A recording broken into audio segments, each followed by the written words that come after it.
ಈ ಮೋಹಿನಿ ಏಕಾದಶಿಯ ಬಗ್ಗೆ ರಾಮಾಯಣ ಮಹಾಭಾರತ ಎಲ್ಲ ಕಡೆ ಉಲ್ಲೇಖ ಇದೆ ಅಂತ ನಾನು ಹಿಂದಿನ ವಿಡಿಯೋದಲ್ಲಿ ತಿಳಿಸ್ಕೊಟ್ಟಿದ್ದೆ. ನೀವೇನಾದರೂ ಹಿಂದಿನ ವಿಡಿಯೋನ ನೋಡಿಲ್ಲ ಅಂದರೆ ದಯವಿಟ್ಟು ಹೋಗಿ ನೋಡಿ.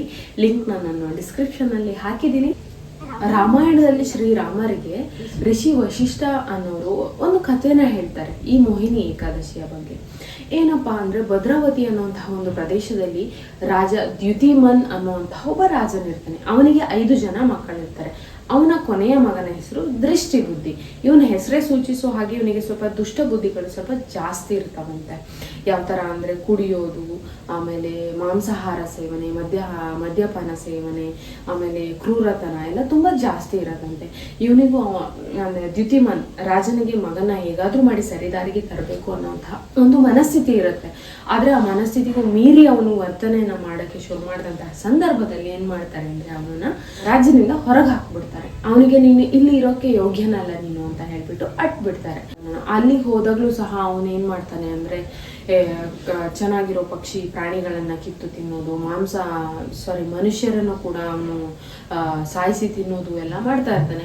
ಹಾಗೆ ಇವನು ಕ್ರೂರತನನೆಲ್ಲ ಮಾಡ್ಕೊಂಡು ಆಚೆ ಈಚೆ ಎಲ್ಲ ಓಡಾಡ್ಕೊಂಡು ಮಾಂಸಾಹಾರ ತಿಂದ್ಕೊಂಡು ಇರುವಂತಹ ಸಂದರ್ಭದಲ್ಲಿ ಅವನು ಕುಂಡನೀಯ ಅನ್ನುವಂತಹ ಒಬ್ಬ ಋಷಿನ ಭೇಟಿಯಾಗ್ತಾನೆ.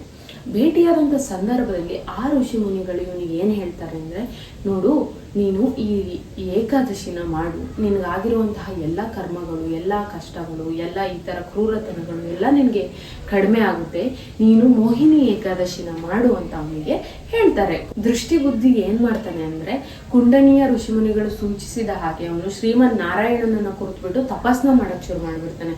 ಅವನು ಆ ಶ್ರದ್ಧೆ ಭಕ್ತಿಯಿಂದ ತಪಾಸ್ ಮಾಡಿದ್ದನ್ನ ಮೆಚ್ಚಿದಂಥ ಶ್ರೀಮನ್ ನಾರಾಯಣರು ಬರ್ತಾರೆ. ಭೂಮಿಗೆ ಬಂದು ಅವನು ಮಾಡಿರುವಂತಹ ಪಾಪ ಕರ್ಮಗಳನ್ನೆಲ್ಲ ಕ್ಷಮಿಸ್ಬಿಟ್ಟು ಅವನಿಗೆ ಮೋಕ್ಷನ ಕೊಡ್ತಾರೆ. ಮೋಕ್ಷ ಕೊಟ್ಟು ಅವನು ಅಲ್ಲಿಂದ ಖುಷಿಯಾಗಿ ಹೋಗ್ಬಿಡ್ತಾನೆ. ಸೊ ಈ ಸ್ಟೋರಿಯ ಹಿಂದೆ ಏನಪ್ಪ ಇದೆ ಅಂದರೆ, ನಮ್ಮ ಭಕ್ತಿಯ ಮುಂದೆ ಯಾವುದೂ ಇಲ್ಲ. ನಾವು ಎಷ್ಟು ಶ್ರದ್ಧಾ ಭಕ್ತಿಯಾಗಿ ನಮ್ಮನ್ನು ನಾವು ತೊಡಗಿಸ್ಕೊಂಡು ದೇವ್ರನ್ನ ಪ್ರಾರ್ಥನೆ ಮಾಡ್ತೀವೋ ಅದ್ರ ಹಿಂದೆ ಒಂದು ಮಹತ್ ಕಾರ್ಯ ಆಗೇ ಆಗತ್ತೆ ಅನ್ನೋದು ಈ ಕಥೆಯ ಉದ್ದೇಶ ಆಗಿದೆ.